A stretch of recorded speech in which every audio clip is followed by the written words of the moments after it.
नमस्कार, मैं हूँ विवेक और आप देख रहे हैं आपकी आवाज़। तो बात करेंगे बिहार की। बिहार में इन दिनों घमासान है और कहें कि किंग मेकर की भूमिका में भी हैं नीतीश कुमार। नीतीश कुमार के पास 12 सांसद हैं, 12 सांसदों का समर्थन एनडीए को है और एनडीए उस कंडीशन में है कि अगर चंद्रबाबू नायडू और नीतीश कुमार हाथ खींच लें तो उनको बहुमत के लाने पड़ जाएँगे। लेकिन अभी हाल ही में एक घटना हुई है बिहार में। बिहार सरकार ने आरक्षण की सीमा को बढ़ाया। एससी, एसटी, ओबीसी साथ-साथ जो ईडब्ल्यूएस का कोटा है उसको बढ़ा करके 75% कर दिया और वहाँ सबसे बड़ी चीज़ है क्रेडिट लेने की होड़ है। एक तरफ ये तेजस्वी यादव कहते हैं कि बरसों से कोई नौजवानों को नौकरी नहीं मिली। हम जब सत्ता में आए और हमने अपना वादा निभाया और एक झटके में नौजवानों के लिए वहाँ वैकेंसी क्रिएट की और वहाँ रोजगार के साधन उपलब्ध कराए और रोजगार दिया। इसी दौर इसी आपाधापी में नीतीश कुमार की सरकार ने एक फैसला लिया और आरक्षण को बढ़ा करके सीमा पार कर दी और 75% से ज़्यादा आरक्षण हो गया, जिसको कोर्ट ने खारिज कर दिया।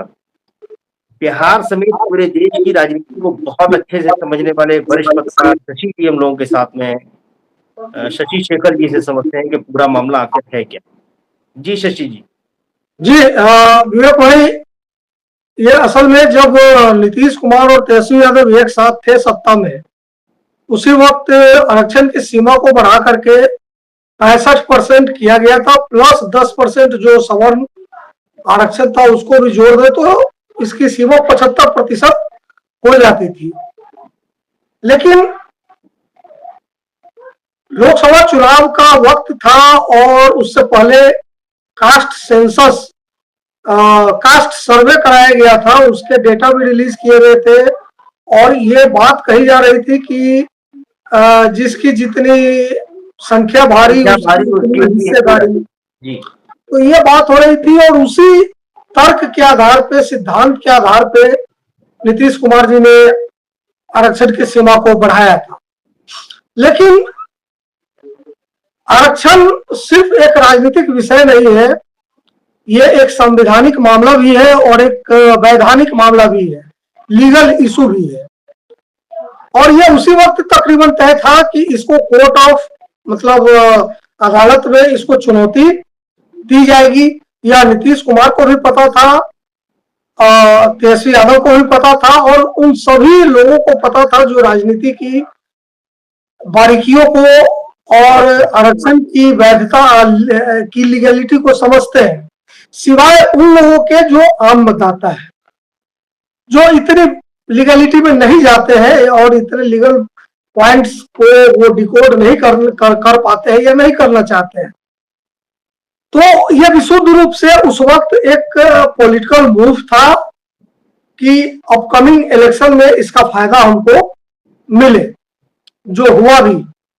नीतीश कुमार को 16 में 12 सीटें मिली, भाजपा को 17 में 12 सीटें मिली, लेकिन तेजस्वी यादव यहाँ पे थोड़ा पीछे रह गया। लेकिन वो मुखिया थे बिहार के, नीतीश कुमार, उनको फायदा हुआ। अब कहने को ये कह सकते हैं कि उनका जो निर्णय था आरक्षण बढ़ाने का, इसका भी फायदा मिल सकता है, या जो भारी संख्या में नियुक्तियां हुई थी शिक्षकों की, उसका भी फायदा मिला। क्योंकि ऐसे कोई कास्ट को लेकर के कोर वोटर या वोट बैंक नीतीश कुमार के पास नहीं है। लेकिन यहाँ एक सवाल और खड़ा होता है शशि भाई, मतलब मैं आपको बीच में टोक रहा हूँ, लेकिन मेरे जहन में एक सवाल ये आ रहा है कि आरक्षण कितना प्रासंगिक रह गया है, क्योंकि सारी तरफ तो प्राइवेटाइजेशन हो गया है। पहले रेल में नौकरियां निकलती थी, रेलवे में रेल का प्राइवेटाइजेशन हो गया। नागरिक उड्डयन मंत्रालय के अधीन एयरपोर्ट वगैरह में बहुत सारी नौकरियां निकलती थी, वो प्राइवेट हाथों में चला गया। बैंकों का बैंकिंग सेक्टर बहुत पहले से प्राइवेट हाथों में चला गया।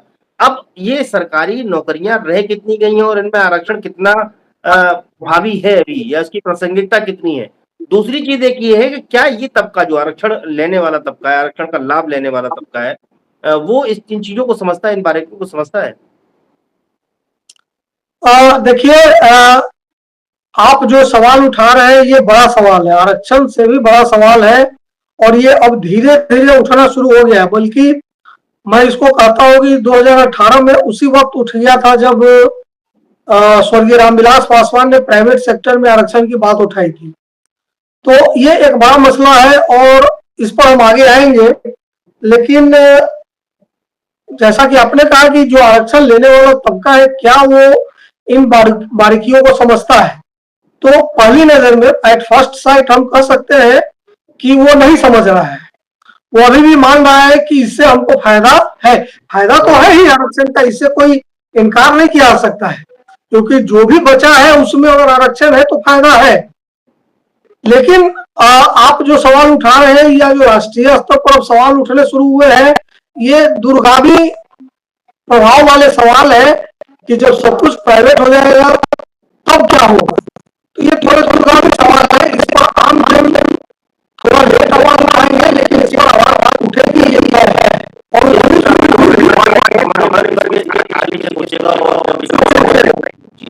लेकिन मैं कह रहा हूँ कि वही चीजें और बारीकियां जो होती है, चाहे वो संविधान की हो, आरक्षण की हो, आरक्षण की वैधता की हो, या इस बात की हो कि जब सरकारी नौकरी या सरकारी यूनिवर्सिटी में ही रहेंगे तो ये आरक्षण का लाभ कहाँ मिलेगा, ये बारीकी आम जन बहुत जल्दी नहीं समझना चाहता है तब तक जब तक कि पानी सर के ऊपर से गुजरना शुरू ना हो जाए। यही हाल 75% आरक्षण की सीमा वाले में भी हुआ और हाईकोर्ट ने बकायदा उसको खारिज कर दिया। अब बीजेपी के जो डिप्टी सीएम है वो कह रहे हैं कि हम सुप्रीम कोर्ट जाएंगे।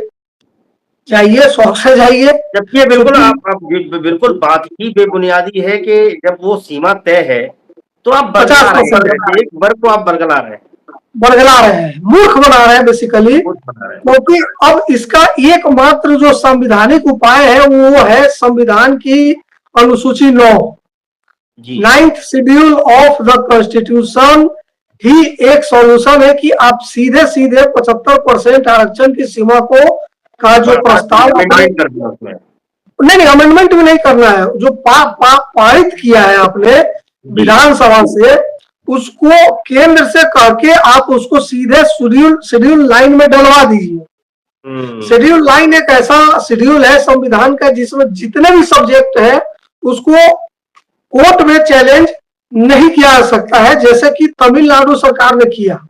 वहां भी सीलिंग 50% से ज्यादा का है और ये जयललिता की सरकार के समय हुआ था, बकायदा उन लोगों ने इसको शेड्यूल लाइन में डलवा दिया था, उसको कभी किसी अदालत में चैलेंज ही नहीं किया गया।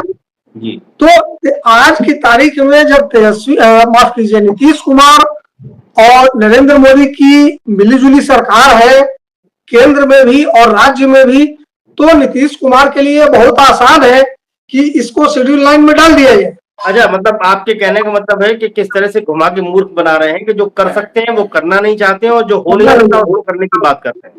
तो आप कोर्ट में क्यों जा रहे हैं? आप हाईकोर्ट के फैसले के खिलाफ क्यों अपील करना चाहते हैं?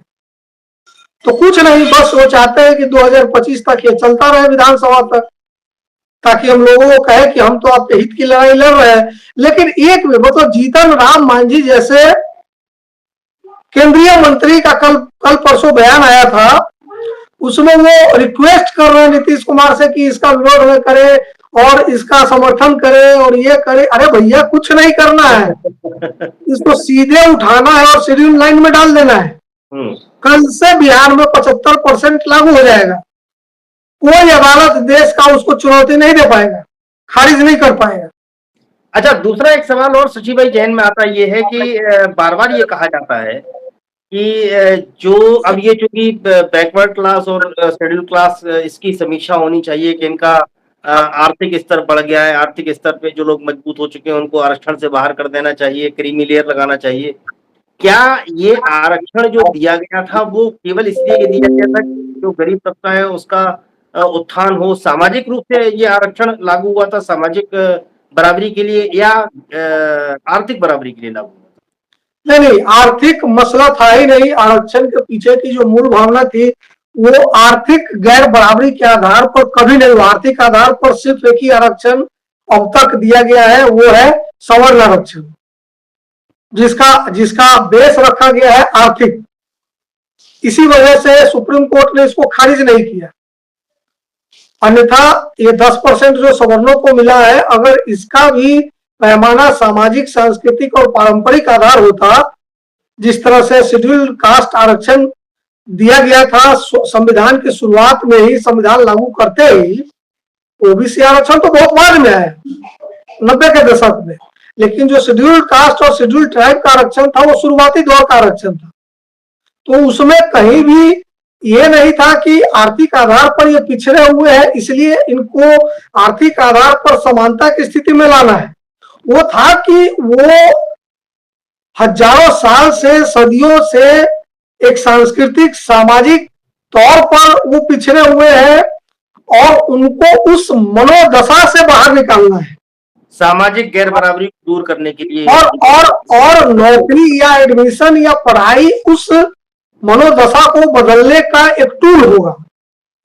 इसलिए नहीं कि वो लखपति करोड़पति हो जाएंगे तो वो शेड्यूल्ड कास्ट की जगह जो है वो ब्राह्मण हो जाएंगे, ऐसा नहीं है। संविधान निर्माताओं ने यही सोचा था। ओबीसी जब लागू हुआ तो उसका भी तकरीबन यही पैमाना था जी। लेकिन एकमात्र आरक्षण, आर्थिक आरक्षण सिर्फ सवर्ण आरक्षण है जिसका पैमाना यह है कि गरीबी के आधार पर आरक्षण दिया जा रहा है। सामाजिक गैर बराबरी को दूर करने के लिए आरक्षण लाया गया था। सिर्फ सामाजिक भी नहीं, इसमें सामाजिक, सांस्कृतिक, पारंपरिक, मानसिक और जो मानसिक दासता, मानसिक गुलामी और एक मानसिकता का जो निर्माण हुआ था हजारों सालों में, उन जंजीरों को तोड़ने के लिए, इसको तोड़ने के लिए, बिल्कुल सही कहा, इसके जरिए इंपावर करके लोगों को बराबर करने के लिए। जी।